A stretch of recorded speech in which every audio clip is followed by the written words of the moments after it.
হ্যাঁ বসুন। কি দেখবেন, মাং না দুধ? না না, কিচ্ছু দেখবো না ম্যাডাম। আচ্ছা তাহলে আমার দুধ দিয়ে বানানো মিষ্টি খাও, সেই স্বাদ। মাঙের পানিও আছে।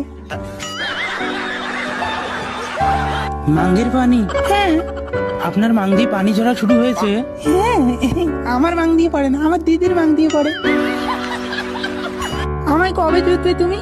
যদি বলো আজকে জুতবো তাহলে আজকেই বাবাকে বলে আমাদের বাছুর ঘরের কাজ শুরু করব। বাবা ওকে বলো যে জুততে দেবো। আপনি সত্যি মেয়েকে চুক্তি দিবেন? ফাটলে দায় দেবি নাই তো?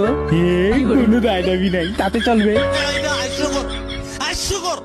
জনগণের জন্য হাস্যকর। ম্যাডাম ডেকেছেন আমায়? হ্যাঁ দেখেছি। আজকে যে আমার চুদে মাং ফাটানোর কথা ছিল সেটা মনে আছে তোমার? হ্যাঁ মনে আছে, এতক্ষণ তো দুধ ধরার রিহার্সেল করছিলাম। ওইসব কিন্তু ছোট দুধ আমার নয়, আমার দুধের সাইজ কিন্তু বড়, আর আমার দুধ খেতেও হবে। খেতে হবে? কই, আগে তো খাওয়ার কথা ছিল না, এমনিতে টেপাটিপি করার কথা ছিল। মিথ্যা কথা একদম বলবে না, তুমি আগে খাওয়ার কথা বলছিলে, এখন ফাটাফাটির নেশা দমে গিয়েছে। হ্যাঁ তাই, মাঙের মধ্যে নখ দিয়ে এমন এমন করবো। তোমার যা খুশি করো, কিন্তু আমার মাং ফাটানোর আর দরকার নেই। আমার মাং আমার কাছে ভালোই আছে।